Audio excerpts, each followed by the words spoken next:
Hello guys আজি আপোনালোকৰ ওচৰত লৈ আহিছো এটা নতুন বিষয় প্ৰতিহৰণাংক। এতিয়া প্ৰতিহৰণাংকটো কি এই বিষয়ে যদি আমি আলোচনা কৰিবলৈ যাওঁ তেতিয়াহলে তাৰ আগতে আমাৰ এইটো বিষয় অলপ নলেজ থকা দৰকাৰ হ'ব যে পোহৰৰ যেটো ধ্ৰুতি সম্পৰ্কীয় অলপ জ্ঞান থকা দৰকাৰ। যেনেকুৱা যে পোহৰে যেতিয়া স্বচ্ছ মাধ্যমৰ মাজেদি গতি কৰে তেতিয়া কি হয় বিভিন্ন স্বচ্ছ মাধ্যমত পোহৰৰ দ্ৰুতিটো বা স্পিডটো কি থাকে বেলেগ বেলেগ হয় আৰু পোহৰৰ এই স্পিড এই দ্ৰুতিটো আমাৰ কিহৰ ওপৰত নিৰ্ভৰ কৰে সেই মাধ্যমটোৰ ঘনত্বৰ ওপৰত নিৰ্ভৰ কৰে। যেটো আমাৰ পাতল মাধ্যমত তাৰমানে কি হয় পোহৰৰ দ্ৰুতিটো স্পিডটো কি হয় বেছি হয়। যেনে আৰু শূন্য মাধ্যমত য'ত একো ধৰণৰ কোনো উপাদান নাথাকে কোনো উপাদান নাথাকে একদম শূন্য ভেকুম সেই মাধ্যমত কি হয় পোহৰৰ দ্ৰুতিটো স্পিডটো কি হয় সবতকৈ বেছি থাকে। গতিকে যেহেতু আমাৰ এই বিভিন্ন ধৰণৰ স্বচ্ছ মাধ্যমৰ কি হয়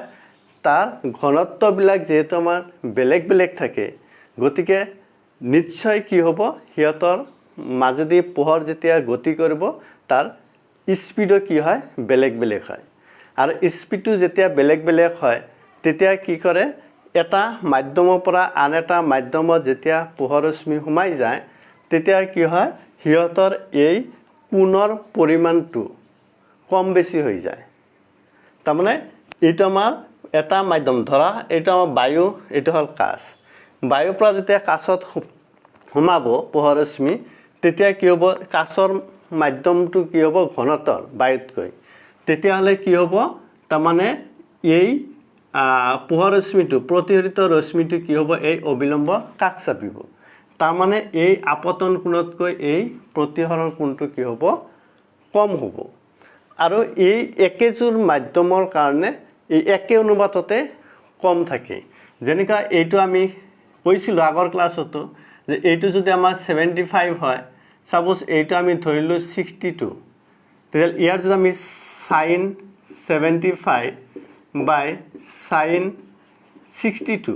এইটো যদি লওঁ কিবা এটা ভ্যালু পাম সাপোজ 1.13 পালো বা 1.3 পালো।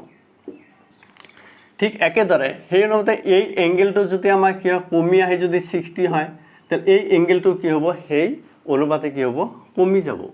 কমি এইটো হয়তো আমাৰ কি হ'ব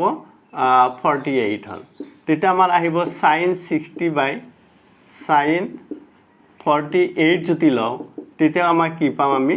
1.3 পাম ইয়াতো আমি কি পাম 1.3 ইয়াতো আমি কি পাম 1.3 তাৰমানে একেজোৰ মাধ্যমত কাৰণে আমাৰ একেটা মাধ্যমৰ কি হয় হিয়তৰ তাৰমানে এই সাইন আপতন কোণৰ মান আৰু সাইন প্ৰতিহৰণ কোণৰ মানৰ অনুপাতটো সদায় একে থাকে। গতিকে এই একে থকা যেটো আমি মান পাম এই মানটোকে আমি কি ক'ব পাৰো প্ৰতিহৰণাংক বুলি ক'ব পাৰো। কাৰ প্ৰতিহৰণাংক যদি আমাৰ এই বায়ুটো যদি 1 নম্বৰ মাধ্যম হয় আৰু যদি আমাৰ এই কাঁচটো যদি 2 নম্বৰ 1 নম্বৰ 2 নম্বৰ মানে যে জোৰ পৰা যেটো মাধ্যমৰ পৰা আহি আনটো মাধ্যমত পোহৰ ৰশ্মি সোমাব যেটো মাধ্যমৰ পৰা আহিব হেতু 1 নম্বৰ থাকিব আৰু যি মাধ্যমত সোমাবহি হেতু কোৱা হ'ব 2 নম্বৰ মাধ্যম। গতিকে এই 1.32 তেতিয়ালে আমি ক'ব পাৰিম এটো 2 নম্বৰ মাধ্যমৰ কি হ'ব তাৰমানে প্ৰতিহৰণাংক তাৰমানে কাৰ কাঁচৰ প্ৰতিহৰণাংক কাৰ সাপেক্ষে বায়ু সাপেক্ষে বায়ুৰ পৰা আহি আমাৰ কাঁচত সোমাইছে এটো হ'ব আমাৰ কাঁচৰ প্ৰতিহৰণাংক এটো হ'ল প্ৰতিহৰণাংক। গতিকে এই প্ৰতিহৰণাংকটো আমাৰ কি হয় বেলেগ বেলেগ মাধ্যমৰ কাৰণে এই প্ৰতিহৰণাংকটো আমাৰ কি হয় বেলেগ বেলেগ হয় আৰু এই প্ৰতিহৰণাংকটোৱে আমাৰ কি দিয়ে এটা মাধ্যমৰ পৰা আন এটা মাধ্যম কিমান ঘনতৰ হয় সেই বস্তুটো আমি এই প্ৰতিহৰণাংকৰ দ্বাৰা আমি ক'ব পাৰো। কিন্তু ইয়াতে এটা কথা মন কৰিবলগীয়া আছে কি যে এটা মাধ্যমৰ পৰা আন এটা মাধ্যম কিমান ঘনতৰ হয় তাৰ মানটো আমাক কোনে দিয়ে প্ৰতিহৰণাংক দিয়ে কিন্তু এই ঘনত্বটো আমাৰ কিহৰ ঘনত্ব আলোকীয় ঘনত্ব তাৰমানে এটা মাধ্যমৰ পৰা আন এটা মাধ্যমলৈ পোহৰ ৰশ্মি যিটো বেগ থাকিব, যিটো আমাৰ ধ্ৰুতি থাকিব, স্পীড থাকিব, সেইটো কিমান গুণ বেছি কিমান গুণ কম, সেই বস্তুটোৱে আমাক কোনে দিয়ে? এই প্ৰতিহাৰাংক। এতিয়া কি বুজাইছে যে বায়ু সাপেক্ষে আমাৰ কি হ'ব? এইটো আমাৰ কাছত আমাৰ কি হ'ব? প্ৰতিহাৰাংক 1.3। তাৰমানে এইটো বুজাইছে যে আমাৰ কাছটো বায়ুতকৈ 1.3 গুণ কি আছে? ঘনত্বৰ আছে। তাৰমানে 1.3 গুণ আমাৰ কি আছে? তাৰ দ্ৰুতিটো স্পীডটো বায়ুতকৈ কি আছে? ইয়াৰ কম আছে, ঘন। তাৰমানে ঘন হ'লে কি হ'ব? তাৰমানে ইয়াৰ বেগটো কি হ'ব? স্পীডটো কম আছে, সেইটো বুজাইছে। গতিকে আমাৰ যিটো এই প্ৰতিহাৰাংক, এই প্ৰতিহাৰাংকৰ আমি সূত্ৰটো যদি আমাক প্ৰতিহাৰাংক কাক কয় আমি এনেকৈও দিব পাৰোঁ। এই প্ৰতিহাৰাংকটো হ'ল আমাৰ যে এটা মাধ্যমৰ পৰা যেতিয়া আন এটা মাধ্যমত পোহৰ ৰশ্মি সোমায় তেতিয়াহ'লে কি হ'ব? প্ৰথম মাধ্যমত পোহৰৰ বেগ বা দ্ৰুতি আৰু দ্বিতীয় মাধ্যমত পোহৰৰ স্পীড বা দ্ৰুতিৰ অনুপাতটো কি বুলি কোৱা হ'ব? প্ৰথম মাধ্যম সাপেক্ষে দ্বিতীয় মাধ্যমৰ প্ৰতিহাৰাংক বুলি কোৱা হ'ব। আমি যদি কওঁ যে এইফালে আমাৰ কি আছে? ৱাটাৰ, এইফালে আমাৰ ৱাটাৰ আছে। আমি যদি কওঁ এইফালে যদি আমাৰ ৱাটাৰ আছে মানে পানী, আৰু এইফালে যদি আমাৰ কাছ আছে, পানী আৰু কাছ, 1 নম্বৰ মাধ্যম হ'ব পানী আৰু 2 নম্বৰ মাধ্যমটো হ'ব আমাৰ কাছ। তেতিয়াহ'লে এই পানীত পোহৰৰ বেগ কিমান আৰু কাছত পোহৰৰ বেগ কিমান? পানীত পোহৰৰ বেগক কাছত পোহৰৰ বেগ দি যদি স্পীড দি যদি আমি হৰণ কৰোঁ তেতিয়াহ'লে আমি যিটো মান পাম, ছাপ'জ আমি মান পালোঁ 2/3, এইটো মান পালোঁ। কিমান পালোঁ? 2/3। তাহলে এই 2/3টো হ'ব আমাৰ কাছৰ প্ৰতিহাৰাংক হ'ব কাৰ? 1 নম্বৰ পানী সাপেক্ষে কাছৰ প্ৰতিহাৰাংক। আৰু যদি আমি এইটো কওঁ যে কাছৰ পৰা আমি পানীত সোমাইছে তেতিয়াহ'লে আমাক ক'ব যে কাছত যিটো পোহৰৰ দ্ৰুতি হয় সেইখিনি যদি আমি পানীৰ দ্ৰুতি দি যদি আমি হৰণ কৰোঁ, যিটো পাম সেইটো কোৱা হ'ব আমাৰ কি হ'ব? পানীৰ প্ৰতিহাৰাংক কাছ সাপেক্ষে পানীৰ প্ৰতিহাৰাংক বুলি কোৱা হ'ব। এইটো হ'ল আমাৰ স্পষ্ট কথা। গতিকে আমাৰ এই প্ৰতিহাৰাংক বস্তুটো হ'ব আমাৰ কি? যে ইয়াক আমাৰ মিউ বা এইটো এন আখৰ দি বুজোৱা হয়। এতিয়া যদি আমি এই N21 যদি বুজায়, ইয়াৰ অৰ্থটো আমাৰ কি হ'ব? N21 তাৰমানে এইটো বুজাব N21 যে পোহৰৰ বেগ, পোহৰৰ দ্ৰুতি মাধ্যম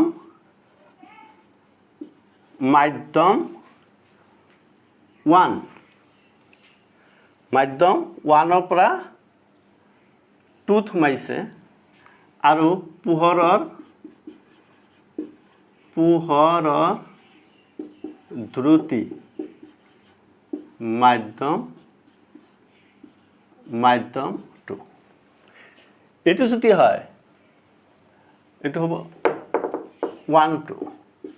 1-2 তাৰমানে কি হ'ব? পোহৰৰ দ্ৰুতি মাধ্যম 1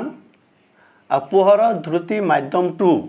ইয়াৰ অৰ্থটো হয় তাৰমানে ইয়াত আমি যিটো পাম এই বস্তুটো আমি কি পাম? প্ৰতিহাৰাংক পাম। কাৰ প্ৰতিহাৰাংক পাম? মাধ্যম 2ৰ প্ৰতিহাৰাংক পাম। মাধ্যম 2ৰ প্ৰতিহাৰাংক পাম। ই কাৰ সাপেক্ষে? মাধ্যম 1 সাপেক্ষে। তাৰ এইটো বুজাইছে যে মাধ্যম 1ৰ পৰা পোহৰ ৰশ্মি আহি মাধ্যম 2ত সোমাইছে। সেইটো হ'ল আমাৰ তাৰমানে পোহৰৰ দ্ৰুতি মাধ্যম 1 আৰু পোহৰৰ দ্ৰুতি মাধ্যম 2। এইটো হ'ব তাৰমানে মাধ্যম 2ৰ প্ৰতিহাৰাংক। ঠিক একেদৰে আমি যদি এনেকৈ যদি লেখা হয় 21 তেতিয়াহ'লে হ'ব আমাৰ যে প্ৰতিহাৰাংক হ'ব মাধ্যম 1ৰ আৰু তেতিয়া এইটো বুজাব পোহৰৰ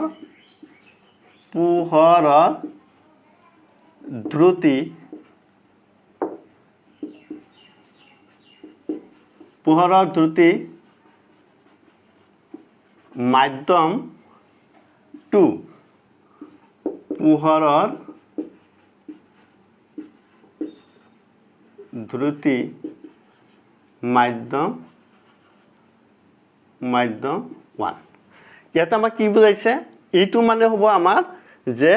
এই যেটো আমি এই পোহৰৰ দ্ৰুতি মাধ্যম 2 যিমান হ'ব সেইখিনি যদি পোহৰৰ দ্ৰুতি মাধ্যম 1ক দি যদি আমি কি কৰো হৰণ কৰো কইলে আমি যেটো পাম সেইটো হ'ব আমাৰ প্ৰতিহাৰাংক কাৰণ মাধ্যম 1ৰ প্ৰতিহাৰাংক কাৰ সাপেক্ষে যে মাধ্যম 2 সাপেক্ষে 1ৰ প্ৰতিহাৰাংক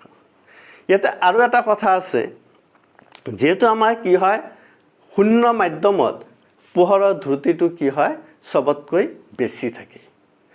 আৰু যেটা আমাৰ বায়ু মাধ্যম তাতে আমাৰ অলপমান কম থাকে শূন্য মাধ্যমতকৈ কিন্তু আমি কি কৰা হয় ইয়াতে প্ৰায় শূন্য মাধ্যমৰ সমানে দিয়া হয় তাৰ মানে হেতু হ'ব বায়ুটো আমাৰ এটো ধৰা হয় 3 * 10⁸ মিটাৰ পাৰ সেকেন্ড এডল দ্ৰুতি সেইকাৰণে কোৱা হৈছে যদি আমাৰ এই পোহৰশ্মিটো কি হয় যেটো মাধ্যম 1 মানে 1 নম্বৰ মাধ্যম 1ৰ পৰা 1 সেই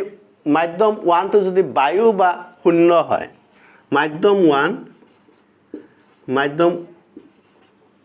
1 এটো বায়ু বা শূন্য যদি হয় আর তলত যদি আমাৰ কি হয় মাধ্যমৰ দ্ৰুতি এটা মাধ্যম মানে যিকোনো হ'ব পাৰে এটা তাৰ মানে এইটো কথা হৈছে এটা হল 2 নম্বৰ যে যদি আমাৰ শূন্যৰ পৰা বা বায়ুৰ পৰা পোহৰশ্মি আহি আমাৰ ইয়াতে মাধ্যমত সোমায় কাছত সোমায় তেলে এই শূন্য যেটো পোহৰৰ বেগ কাছৰ যেটো পোহৰৰ বেগ তাক দি যদি হৰণ কৰা যায় যেটো আমি মান পাম ভ্যালু পাম সেই ভ্যালুটো কোৱা হ'ব কি হ'ব কাছৰ পৰম প্ৰতিহৰণাংক এবসোলিউট প্ৰতিহৰণাংক বুলি কোৱা হ'ব পৰম প্ৰতিহৰণাংক তাতকৈ আৰু প্ৰতিহৰণাংক ইয়াত বেছি নহয় ইয়াতে বায়ু যদি হয় বা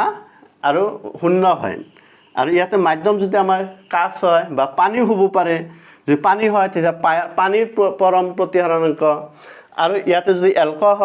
এলকহল হয় এলকহলৰ পৰম প্ৰতিহৰণাংক এই কথাটো আমাৰ বুজাব যদি মাধ্যম 1 টো আমাৰ কি থাকে বায়ু বা শূন্য থাকে তেতিয়াহে তাক আমাক কি বুলি কোৱা হ'ব পৰম প্ৰতিহৰণাংক বুলি কোৱা হ'ব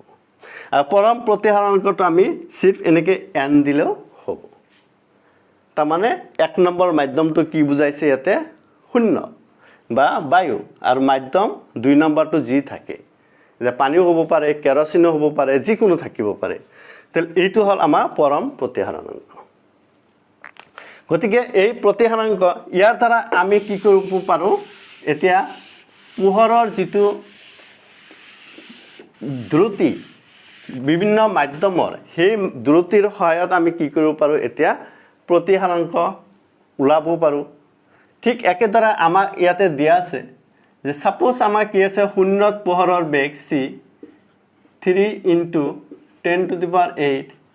মিটাৰ পাৰ সেকেন্ড আৰু আমাৰ দিয়া আছে যে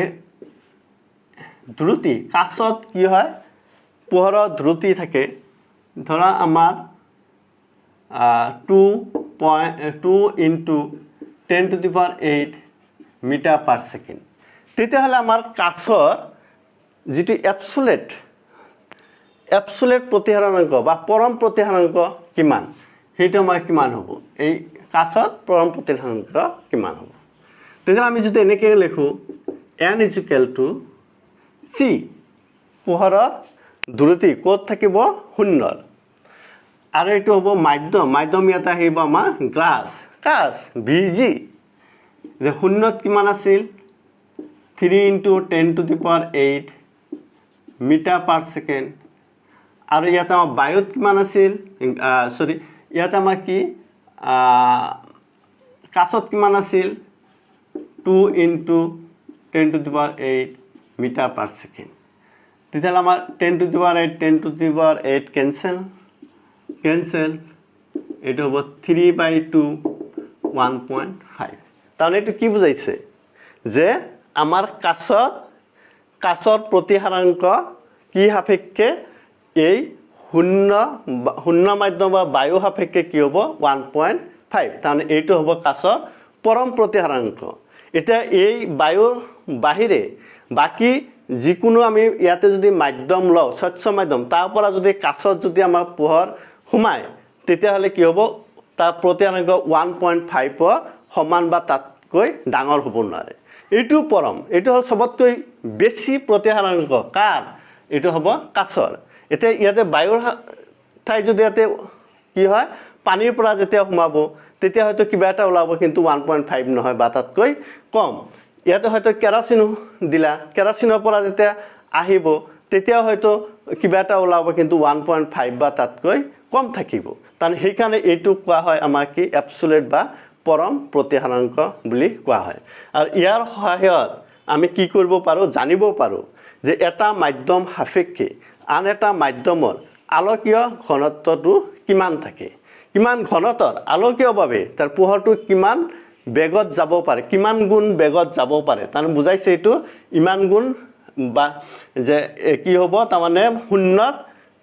শূন্যত কাছতকৈ 1.5 গুণ বেছি যাব পাৰে স্পিডত যাব পাৰে দ্ৰুতিত যাব পাৰে সেইটোহে বুজায় কিন্তু এই আলোকীয় ঘনত্বটো আমাৰ কি ভৰৰ ঘনত্ব হিচাপে একে নহবও পাৰে যেনেকৈ পানীৰ যিটো আমাৰ ঘনত্ব আমাৰ কেৰাচিনতকৈ কি হয় তাৰমানে তাৰ ঘনত্বটো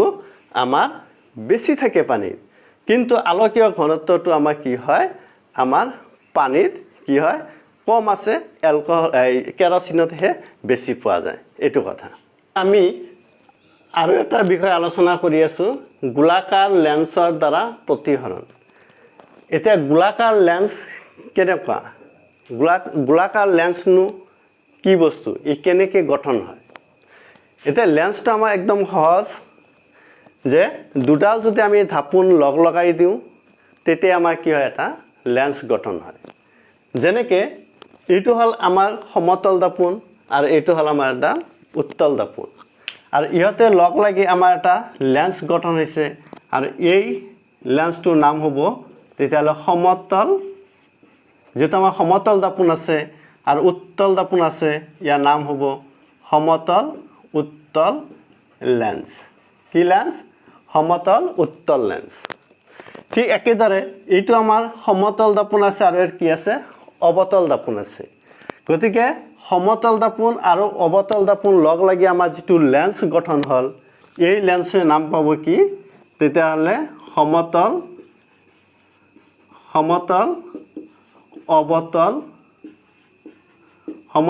অবতল লেন্স সমতল অবতল লেন্স ঠিক একেদৰে এইটো আমাৰ কি আছে এটা লেন্স হৈছে কেনেকৈ লেন্স হৈছে যে এই ফালৰ পৰা আমাৰ এটা উত্তল দাপোন আৰু এই ফালৰ পৰা আমাৰ এটা উত্তল দাপোন ইয়াতে দুয়োটা দাপোনে আমাৰ কি আছে ভাঁজযুক্ত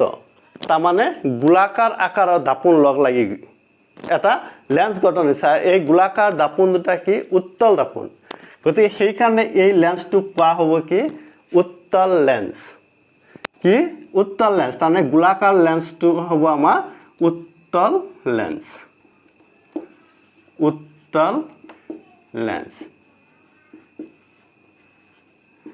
এইটো আমাৰ আকৌ এটা লেন্স হৈছে কিন্তু এই লেন্সত আমাৰ কি হৈছে এই ফালৰ পৰা আমাৰ অবতল দাপোন এই ফালৰ পৰা আমাৰ অবতল দাপোন দুডাল অবতল দাপোন লগ লাগি আমাৰ কি হৈছে আকৌ লেন্স হৈছে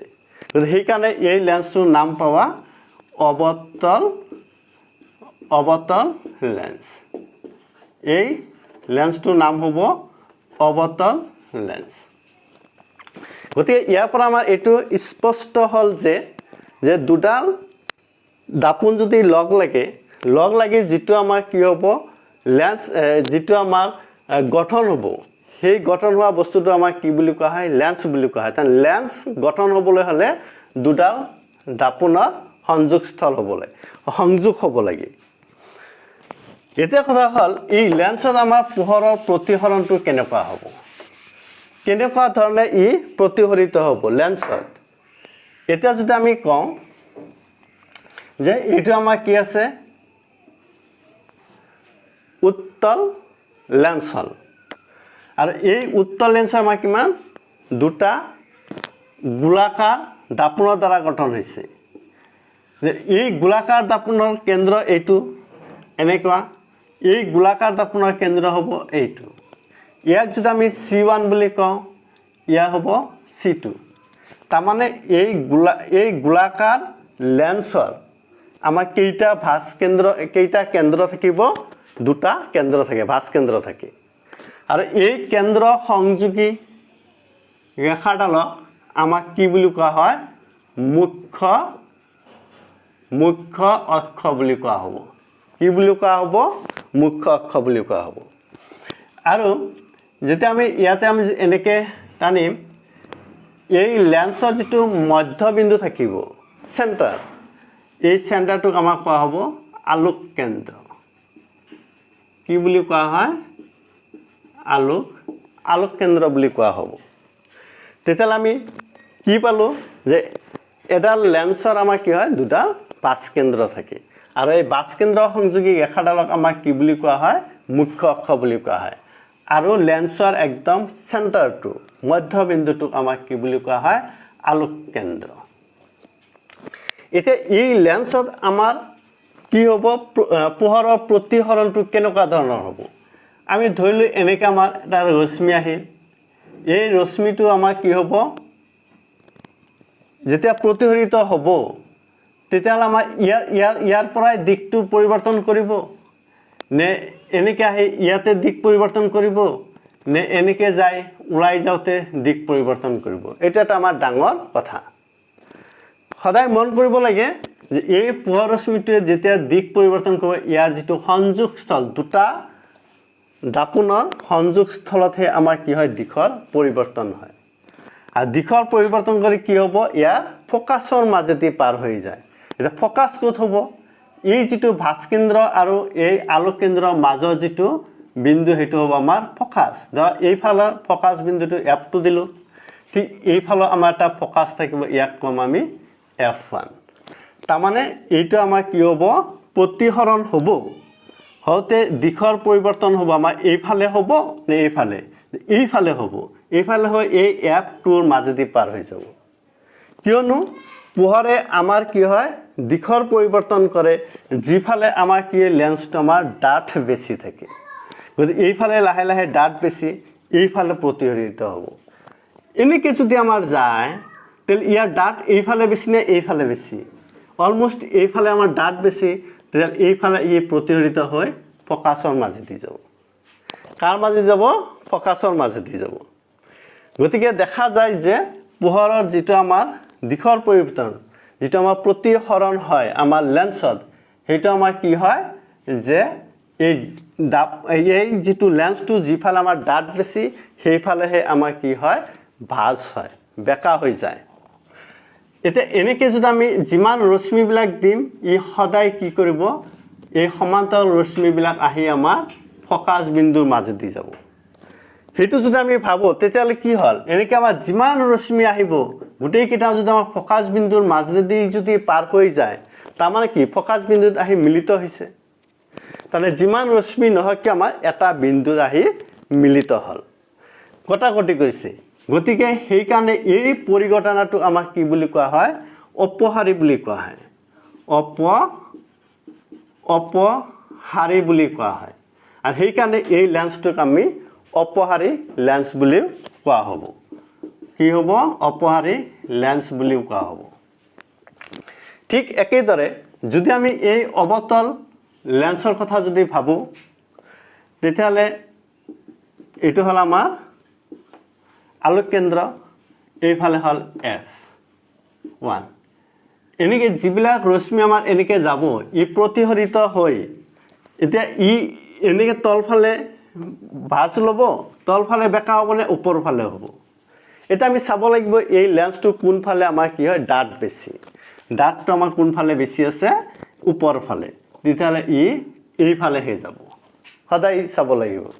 আৰু কিন্তু এইটো যেতিয়া আমি এনেকৈ বঢ়াই দি থাকিম তেতিয়া ই আহি আমাক ক'ত হ'ব এই এফত আহি মিলিবহি। ঠিক একেদৰে এইফালৰ পৰা যদি আমি এনেকৈ যদি দিওঁ ই আমাক কোনফালে হ'ব এইফালে ভাঁজ লাগিব নেকি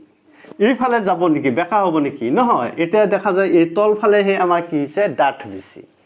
তেতিয়া ই আমাৰ এনেকৈহে যাব আৰু এইটো বঢ়াই দিলে এফত মিলিব। এনেকৈ যিমান আমাৰ সমান্তৰালভাৱে ৰশ্মি দিয়া হ'ব চবে আমাৰ এনেকৈ গুচি যাব আৰু বঢ়াই দিলে কিন্তু আমাৰ এফত মিলিবহি। তেতিয়াহ'লে এই ৰশ্মিবিলাক প্ৰতিহৰিত ৰশ্মি এই প্ৰতিহৰিত ৰশ্মিবিলাক ইয়াত আমাৰ লগ লাগিব নেকি লগ নালাগে কেতিয়াও লগ নালাগে সিহঁত আমাৰ কি হৈছে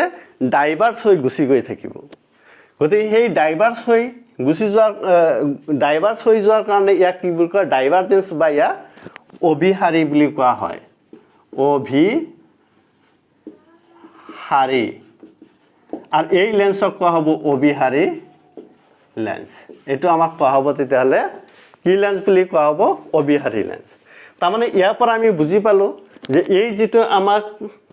উত্তল লেন্স হয় উত্তল লেন্স আমাৰ কি হয় অপসাৰী হয় তাৰমানে সমান্তৰালভাৱে অহা ৰশ্মি এটা বিন্দুত লগ লাগি থাকে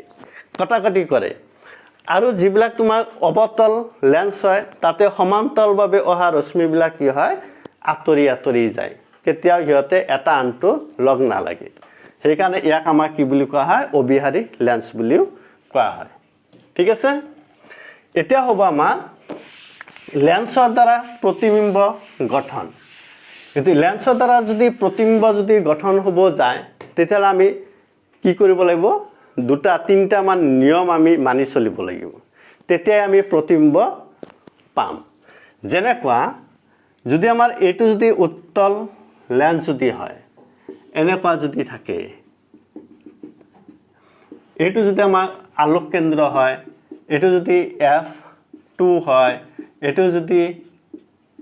টুৱাইচ F2 হয় এইটো যদি F1 হয় টুৱাইচ F1 হয় তেতিয়াহ'লে কি হ'ব তাৰমানে এতিয়া যদি লক্ষ্য বস্তু য'তেই নাথাকক তাৰ পৰা ইয়াৰ প্ৰথম নিয়মটো হ'ল সমান্তৰালভাৱে অহা পোহৰ ৰশ্মি কাৰ সমান্তৰালভাৱে মুখ্য অক্ষৰ সমান্তৰালভাৱে যোৱা পোহৰ ৰশ্মি প্ৰতিসৰণৰ পাছত কাৰ মাজেদি পাৰ হ'ব সদায় এফৰ মাজেদি পাৰ হৈ যাব সেইফালে F2ৰ মাজেদি পাৰ হৈ যাব কি হ'ব প্ৰধান অক্ষৰ সমান্তৰালভাৱে অহা পোহৰ ৰশ্মি প্ৰতিসৰণৰ পাছত F2ৰ মাজেদি পাৰ হৈ যায়। এটা এক নম্বৰ। দুই নম্বৰ হ'ল যদি পোহৰ ৰশ্মি যদি F1ৰ মাজেদি যদি পাৰ হৈ যায় আপতিত ৰশ্মিটোৱে যদি F1ৰ এইফালে F1ৰ মাজেদি পাৰ হৈ যায় সি প্ৰতিসৰণৰ পিছত প্ৰধান অক্ষৰ সমান্তৰালকৈ গুচি যাব ক'ত যাব প্ৰধান অক্ষৰ সমান্তৰালকৈ পাৰ হৈ যায় এইটো হ'ল দুই নম্বৰ। তিনি নম্বৰ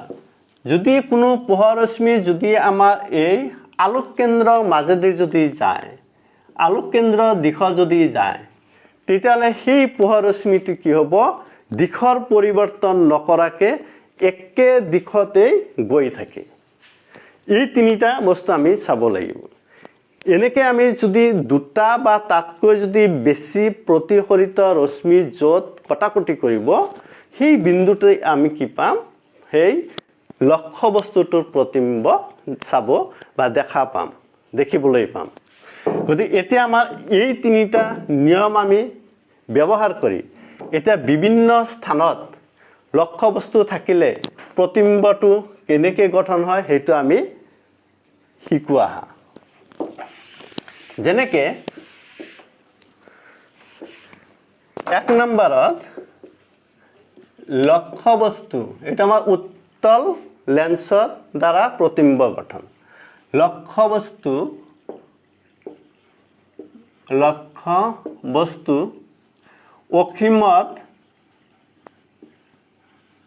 অসীমত অৱস্থিত হলে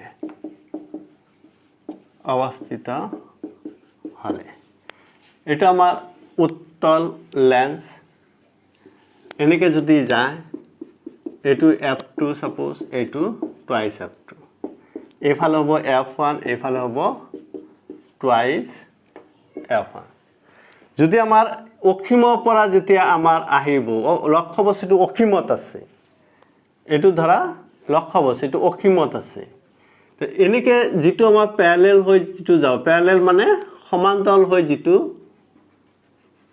আপতিত ৰশ্মি যাব কাৰ সমান্তৰাল হৈ প্ৰধান অক্ষ বা মুখ্য অক্ষ ই আমাৰ F2 ৰ মাজেদি পাৰ হৈ যাব ঠিক একে ধৰে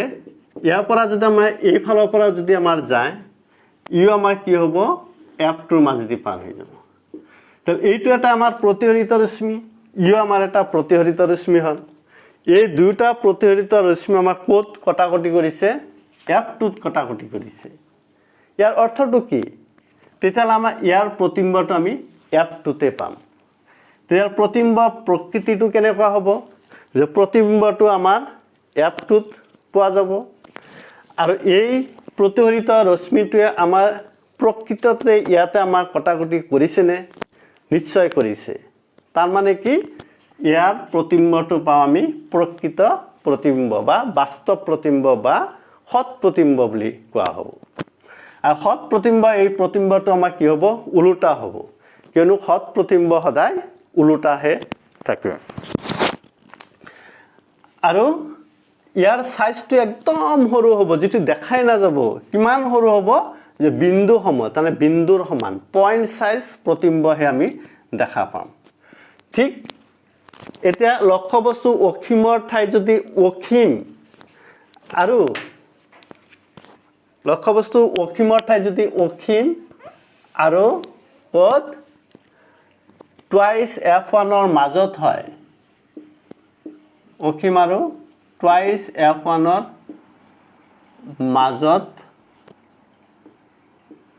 হলে টুৱাইস F1 ৰ যদি মাজত হয় মাজত হলে কি হ'ব তেতিয়ালে আমি কি কৰো এটো যদি আমাৰ উত্তল দপন এইটো আমি স্কেল পাতি দিলে নিজে নিজে প্ৰতিবিম্ববিলাক যত গঠন হ'ব লাগে হৈ যাব এই নিয়ম তিনিটা আমি মানি চলিলেই হল আমি দিছো একেই দিছো এটো হল আলোক কেন্দ্ৰ এটো F1 এইফালে হ'ব F2 এইফালে হ'ব টুৱাইস F2 এটো হ'ব টুৱাইস F1 এটা লক্ষ্য বস্তু যদি আমাৰ এই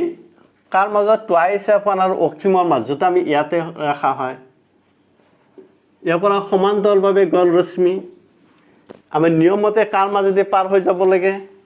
F2 ৰ মাজেদি গল ই প্ৰতিহৰিত ৰশ্মি হল আৰু এডাল যদি আমি কি দিয়া হয় F1 ৰ মাজেদি যদি যায় আপতিত ৰশ্মি নিয়মতে কাৰ মাজেদি পাৰ হৈ যাব মুখ্য অক্ষ সমান্তৰালভাৱে গল মুখ্য অক্ষৰ সমান্তৰালভাৱে গল কোত কটাকটি কৰিছে ইয়াতে কৰিছে তে প্ৰতিবিম্বত আমি এইটোহে পাম এটা আমাৰ উলুটা প্ৰতিবিম্ব পাম AB এটো হ'ব আমাৰ A dash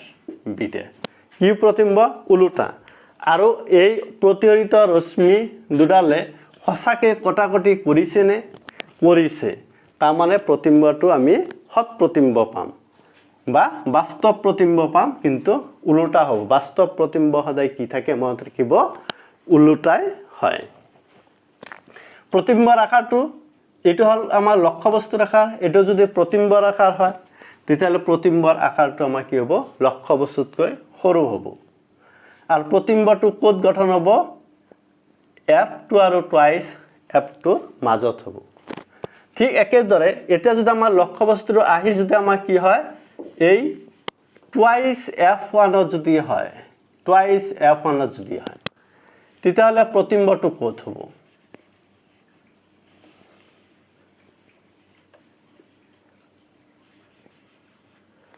তাহলে ই এনেকে গৈছে তেতিয়ালে আমাৰ কি হ'ব আৰু এটা যদি এনেকে দিও F1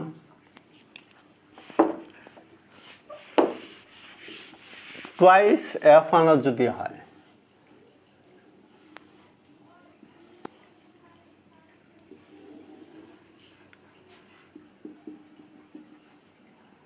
এইটো যদি F2 twice F2 F1 twice F1 তেতিয়াহ'লে আমি লক্ষ্যবস্তু যদি ইমান ডাঙৰ লওঁ সমান্তৰাল ৰশ্মি কাৰ মাজেদি যাব F2 মাজেদি যাব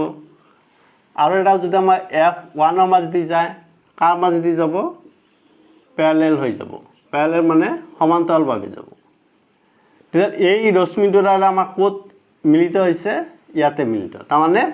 প্ৰতিবিম্বটো আমাৰ ক'ত হ'ব টুৱাইস F1 তে হ'ব আৰু প্ৰতিবিম্বৰ আকাৰটো কি হ'ব আমাৰ এই লক্ষ্যবস্তুৰ আকাৰৰ সমান হ'ব এটা এটা ডাঙৰ কথা যে উত্তল দাপোনত কোনটো অৱস্থাত আমাৰ লক্ষ্যবস্তু থাকিলে তাৰ প্ৰতিবিম্বৰ আকাৰ লক্ষ্যবস্তুৰ আকাৰৰ সমান হয় তেতিয়াহ'লে আমি ক'ব লাগিব যে উত্তল লেন্সৰ ক্ষেত্ৰত যেতিয়া লক্ষ্যবস্তুৰ অৱস্থান টুৱাইস F1 ত ৰাখা হয় তেতিয়া তাৰ প্ৰতিবিম্ব আকাৰ আৰু লক্ষ্যবস্তুৰ আকাৰ সমান হয় এইটো হল আৰু প্ৰতিবিম্বটো কি হ'ব বাস্তৱ হ'ব যেটা আমাৰ সঁচাকে কটাকটি কৰিছে উলুটা হ'ব ক'ত গঠন হ'ব টুৱাইস F2 ত গঠন হ'ব এইকেইটা হল ইয়াৰ প্ৰকৃতি এটা লক্ষ্যবস্তু যদি আমি অসীম আৰু এটা অসীম আৰু টুৱাইসৰ মাজত আছিল এটা বা টুৱাইস F1 ৰ মাজত আছিল এটা যদি লক্ষ্যবস্তুটো আমাৰ কি হয় টুৱাইস F1 আৰু F1 ৰ মাজত হয় টুৱাইস F1 আৰু F1 ৰ মাজত তেতিয়া কি হ'ব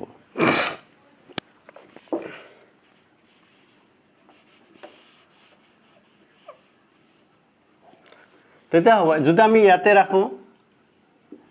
এনেকে যাব এই F2 মাজেদি যাব নিশ্চয় আৰু এটা যদি আমি কি কৰো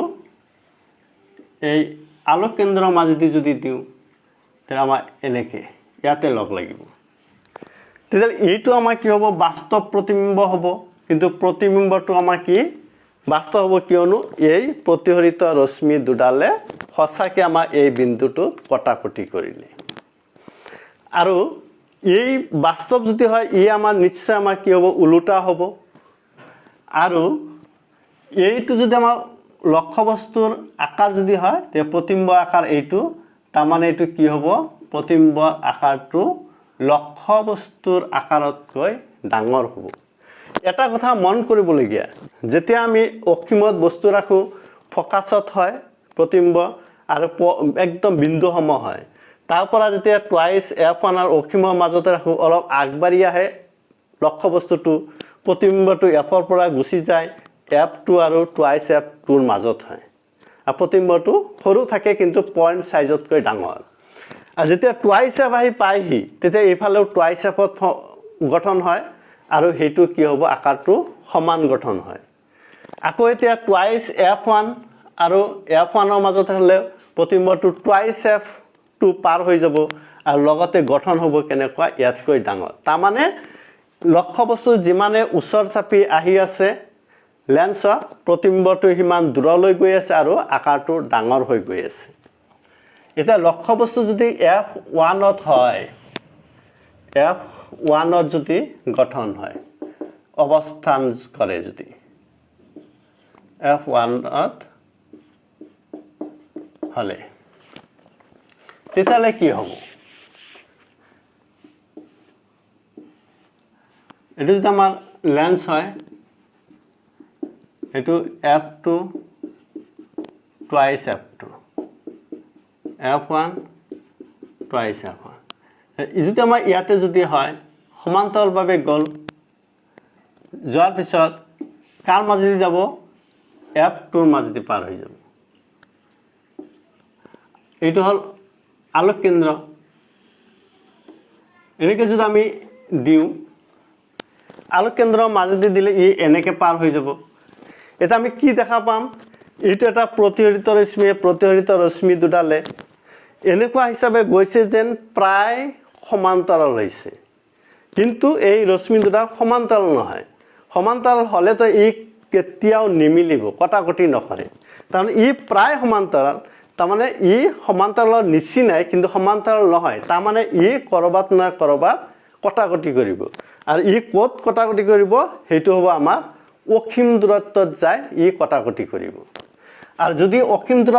সঁচাকৈ যদি অসীম দূৰত্বত যায় যদি আমাৰ কি হয় কটাকটি কৰে, তেতিয়াহ'লে আমি প্ৰতিবিম্বটো অসীম দূৰত্বতেই পাম। আৰু প্ৰতিবিম্বটো কি হ'ব তেতিয়াও আমাৰ কি হ'ব হঠ আৰু ওলোটা হ'ব। আৰু আকাৰটো কি হ'ব, আকাৰটো একদম অতিকৈ ডাঙৰ গঠন হ'ব, আকাৰটো অতিকৈ ডাঙৰ গঠন হোৱা দেখা পাম। এতিয়া লক্ষ্য বস্তুটো যদি F1 আৰু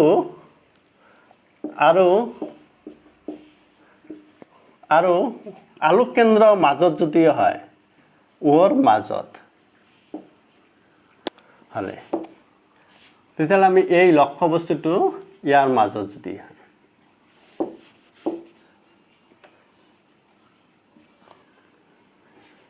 আমি ইয়াতে ৰাখিলোঁ, এনেকৈ সমান্তৰালকৈ গ'ল, কাৰ মাজেদি যাব F2ৰ মাজেদি যাব। আৰু এটা যদি আমি এই আলোক কেন্দ্ৰৰ মাজেদি দিওঁ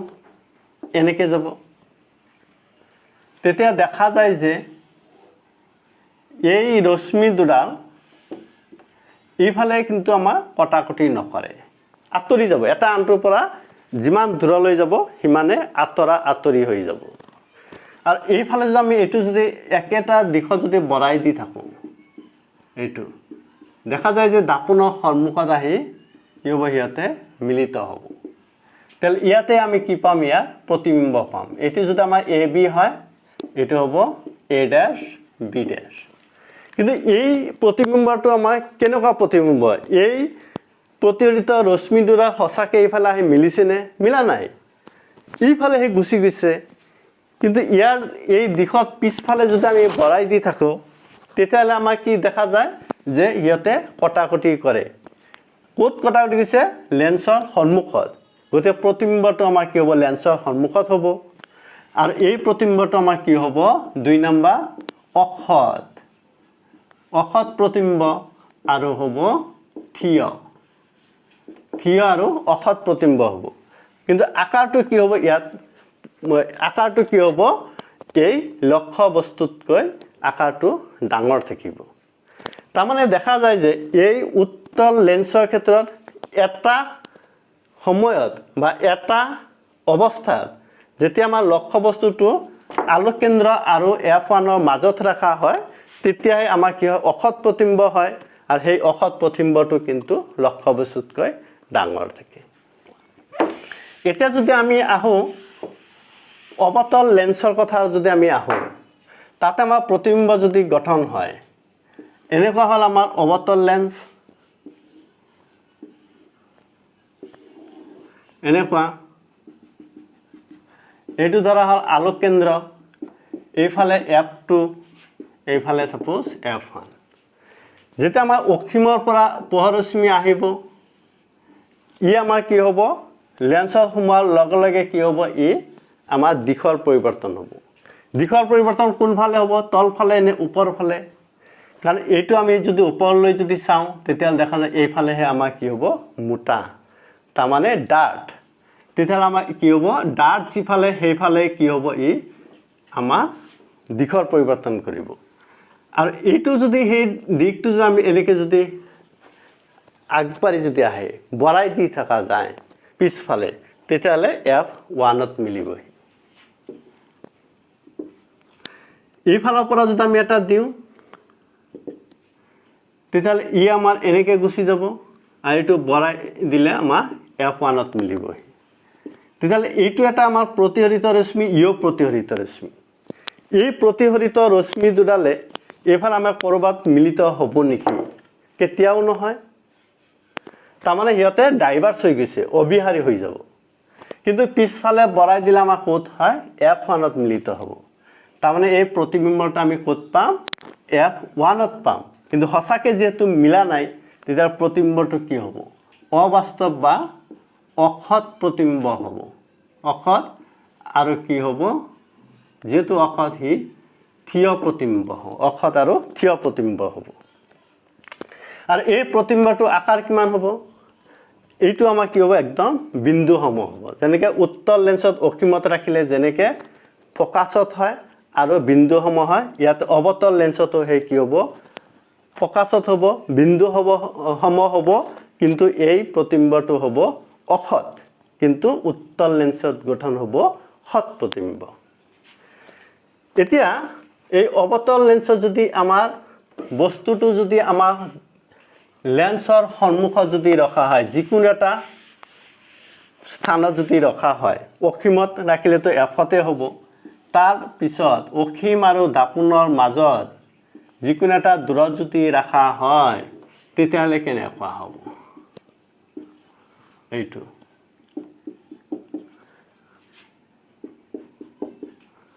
যে আমি যদি ইয়াতে ৰাখিলো সাপোজ ই কি হ'ব সমান্তৰালকৈ গ'ল কাৰ মাজেদি যাব এনে ওপৰলৈ যাব আৰু তেওঁ বৰাই দিলে ক'ত হ'ব এফত মিলিব ই হ'ল আমাৰ প্ৰতিহৰিত ৰশ্মি ঠিক একেদৰে যদি আমি আৰু এডাল ৰশ্মি যদি আমাৰ কি হয় অপটিকেল চেণ্টাৰ আলোক কেন্দ্ৰৰ মাজেদি যদি যায় তেল কি হ'ব হি একে দিশতে গুছি গৈ থাকিব তেতিয়ালে এই ৰশ্মি আৰু এই ৰশ্মি কেতিয়াও আমাৰ কটাকটি নকৰে কিন্তু এই ৰশ্মিটো আৰু ইয়াৰে যেটো প্ৰতিহৰিত ৰশ্মিটো যদি আমি একে দিশত যদি পিছফালে বৰাই দি থাকো তেতিয়ালে হিয়তে এই বিন্দুটোত মিলিব আৰু এইটো হ'ব তেতিয়ালে এইটো যদি আমাৰ এ বি যদি লক্ষ্যবস্তু হয় তেলে এ ড্যাশ বি ড্যাশ এইটো হ'ব আমাৰ প্ৰতিবিম্ব তেতিয়ালে প্ৰতিবিম্বটো ক'ত গঠন হ'ব আলোক কেন্দ্ৰ আৰু ফোকাছৰ মাজতে গঠন হ'ব আৰু সদায় লেন্সৰ সন্মুখত গঠন হয় পিছফালে নহয় অৱতল লেন্সৰ ক'ত গঠন হয় সন্মুখত গঠন হয় আৰু অসীমত ৰাখিলেহে আমাৰ এফত গঠন হয় আৰু বাকি যিকোনো জাগাতে আমি নাৰাখো কিয় সদায় প্ৰতিবিম্বটো আমি ক'ত পাম আলোক কেন্দ্ৰ আৰু ফোকাছৰ মাজতে গঠন হ'ব আৰু সদায় প্ৰতিবিম্বটো কি থাকিব এনেকে অসৎ পাম আৰু কেতিয়াও লক্ষ্যবস্তুৰ সমান বা তাতকৈ ডাঙৰ নাপাওঁ প্ৰতিবিম্বটো সদায় কি হ'ব লক্ষ্যবস্তুতকৈ সৰু থাকিব